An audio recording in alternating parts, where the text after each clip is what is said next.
তার কোনো বেসিক্যালি কোনো ব্যবসা নাই। সে সন্ত্রাসী কার্যকলাপের মাধ্যমে কালিয়াকৈর বাজারের ব্যবসায়ীকে জিম্মি করে সে বিগত আগের থেকেই সে এই সন্ত্রাসী কার্যকলাপের মাধ্যমে চাঁদা আদায় করে তার সেই কাজ করেছে। এবং তার একটা বাহিনী আছে, আপনারা কালিয়াকৈর বাজারে আপনারা খোঁজ নিলে দেখবেন যে রাজ্জাকের একটা বাহিনী আছে, সেই বাহিনীর মাধ্যমে সে সন্ত্রাসী কার্যকলাপ করে থাকে এবং বাজারে প্রতিনিয়ত সে চাঁদা উত্তোলন করে থাকে। আজকে যে মানববন্ধন করেছে সেই মানববন্ধনের মধ্যে আপনি দেখবেন অর্ধেকই আওয়ামী লীগের লোক। আমার বিরুদ্ধে যদি কোনো ধরনের কোনো চাঁদা কিংবা আমি কোনো দোকান থেকে বাকি খাই, এই ধরনের প্রমাণ যদি দিতে পারেন তাহলে আমি আমার রাজনীতিক কেড়ে থেকে আমি চলে যাব। 5 আগস্টের পর থেকে কালিয়াকৈর বাজারের ভিতরে উনি সন্ত্রাসী কর্মকাণ্ডের সাথে জড়িত, এটা আপনি তদন্ত করে দেখতে পারেন। আর উনি এই নবগঠিত আহ্বায়ক কমিটি হওয়ার পরে উনি 28 নাম্বার না 27 নাম্বার সদস্য এই সদস্য হওয়ার পরে উনি আরও মানে বেপরে হয়ে উঠছে। বেশ কিছুদিন আগে এই কালিয়াকৈর বাজারের আব্দুর রাজ্জাক সরকার নামে এক সন্ত্রাসী যে বিভিন্ন লোকের কাছ থেকে চাঁদা দাবি করে, চাঁদা আদায় করে, না হলে মারপিট করে তার বাহিনী দিয়া আমাদের শামসুল হক সাহেবের কাছে সে 1 লক্ষ টাকা চাঁদা দাবি করে এবং প্রতি সপ্তাহে 5,000, এককালীন 1 লক্ষ এবং সপ্তাহে 5,000 টাকা চাঁদা দাবি করে। শামসুল হক সাহেব সেটা অস্বীকৃতি করে, দিতে অস্বীকার করার বিধায় সে ওই দিন আর কিছু বলে নাই। গত শুক্রবার 27 তারিখ শামসুল হক আবার গেছে ইজারা আদায় করতে, হাটের দিন আবার রাজ্জাক আসছে, আইসা আমি তোর কাছে 1 লক্ষ টাকা চাঁদা চাইছি, তুই দেশ না, মাসে সপ্তাহে 5,000 টাকা চাইছি, তুই দেশ না, তুই ইজারা নিতে পারবি না। শামসুল হক, আমি তোমাকে কেন ইজারা টাকা দিব, চাঁদা দিব, আমি তো এটা ডাইকে নিছি। বলার সাথে সাথে তার দাড়ি দইরা ঘুরিয়ে ফালিয়া দিছে, চোর থাপড় কিল ঘুষি মারছে, হাতে লাঠি ছিল সেটাতে পিটিয়া তাকে আহত করেছে। কালিয়াকৈরবাসী অতিষ্ঠ হয়ে গেছে ওনার প্রতি। এই বিএনপির কারণে উনি নাম ভাঙিয়ে এই বিএনপিকে সন্ত্রাসীতে পরিণত করার জন্য উনি একটা চাল চলছে। এই যে গত শুক্রবার দিন যে অবস্থান করে উনি একটা মুরব্বীকে মারধর করে চাঁদা আদায় করার জন্য। আর এটা ওইটা না, কাপড় ধোয়ার একটাই সলিউশন, চাকা অল ইন ওয়ান। জুলুমবাজি করতেছে ওনার এই আইনকে কে দিল এই পাওয়ারটা, কে দিতেছে? এই ছত্র ছায়াকে আমরা কালিয়াকৈরবাসীতে তীব্র প্রতিবাদ জানাই। উনি একাই রাজনীতিবিদ, কাউকে উনি মানে না এবং কালিয়াকৈরের প্রতিটা নেতাকে উনি অপমান করে, সকল নেতাই গেলে পরে তাকে মারধর করার চেষ্টা করে। যিনি আমার বিরুদ্ধে অভিযোগটা করছেন, এই অভিযোগটা আসলে সম্পূর্ণ ভিত্তিহীন, মিথ্যা। কারণ গোলাম নবী হাই স্কুলের বর্তমানে হুমায়ুন কবির খান ওই স্কুলের অ্যাডক কমিটির সভাপতি, উনি আমাদেরকে ব্যবসাটা দেয়। এই ওয়ার্ডের সাবেক সভাপতি মহসিনুজ্জামান, আমি সাধারণ সম্পাদক রাজ্জাক সরকার, সাংগঠনিক সম্পাদক আশরাফুদ্দিন আশুকে এই ব্যবসাটা দেয়।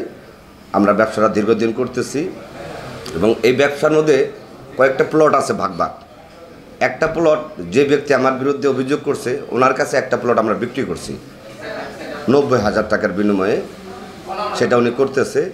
হঠাৎ করে গত শুক্রবার উনি এক জায়গা থেকে 100 টাকা বেশি উঠাইছে, বিদায় আমার যে ছেলেটা টাকা উঠাইতো উনি তাকে বলছে, বাজান আপনি টাকাটা নিয়েন না, এই টাকাটা তো আপনাদের নেওয়া ঠিক না, এটা আমার মহাজনের সাথে কথা বললে আপনারা টাকাটা নিয়েন।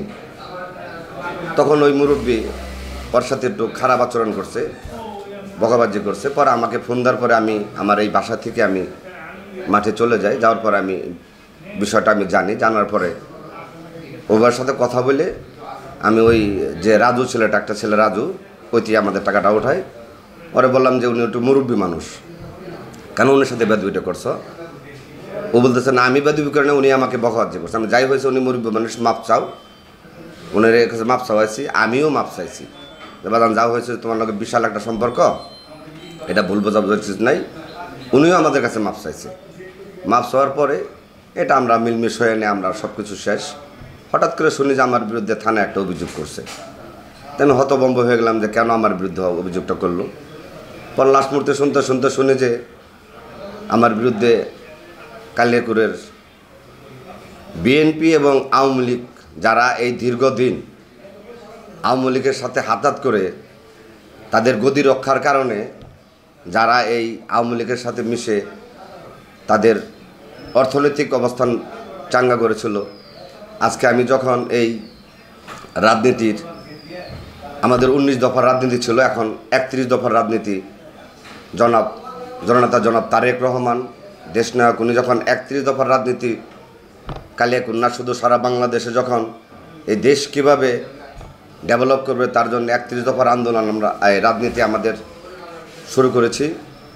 ঠিক সেই মুহূর্তে আহ্বায়ক কমিটির মেম্বার হিসাবে আমি যখন দেখলাম যে আমার রাজনীতিক স্রোতধারায় আমাকে রাজনীতি করতে হবে, আমি কোনো ভাইয়ের রাজনীতি করব না, আমি রাজনীতি আমার 31 দফার যে রাজনীতি আছে, শহীদ জিয়ার, দেশনেত্রী বেগম খালেদা জিয়ার, দেশনায়ক তারেক রহমানের যে রাজনীতি আছে, সেই রাজনীতিক ধারায় আমি রাজনীতি করার জন্য আমি যখন ব্যারিস্টার ইশরাক সিদ্দিকীর আহমেদের বাসভবনে আমাদের পৌর বিএনপি এবং উপজেলা বিএনপির আহ্বায়ক কমিটির মেম্বারের একটা প্রথম সভা হয়, এই সভার পর থেকেই আমার বিরুদ্ধে এই সমস্ত নোংরা কাজ তারা শুরু করেছে। এবং আজকে যে মানববন্ধন করেছে, সেই মানববন্ধনের মধ্যে আপনি দেখবেন অর্ধেকই আওয়ামী লীগের লোক, অর্ধেক আওয়ামী লীগের লোক, যারা আওয়ামী লীগের সাথে আতাত করে 17 বছর পয়সা কামাইছে, চেয়ার ধরে রাখছে, তারা আজকে আমাকে হেয়পূর্ণ করার জন্য, আমার ফ্যামিলিকে হেয়পূর্ণ করার জন্য তারাদের একটা পরিকল্পনা তারা করতেছে। আমি এটার প্রতিবাদ জানাই।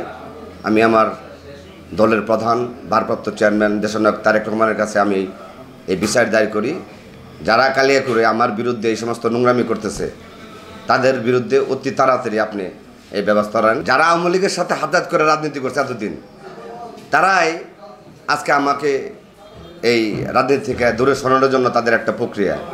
তার কারণ কালিয়াকৈরে সর্বপ্রথম পার্টি অফিস আমার বাড়িতে হয়।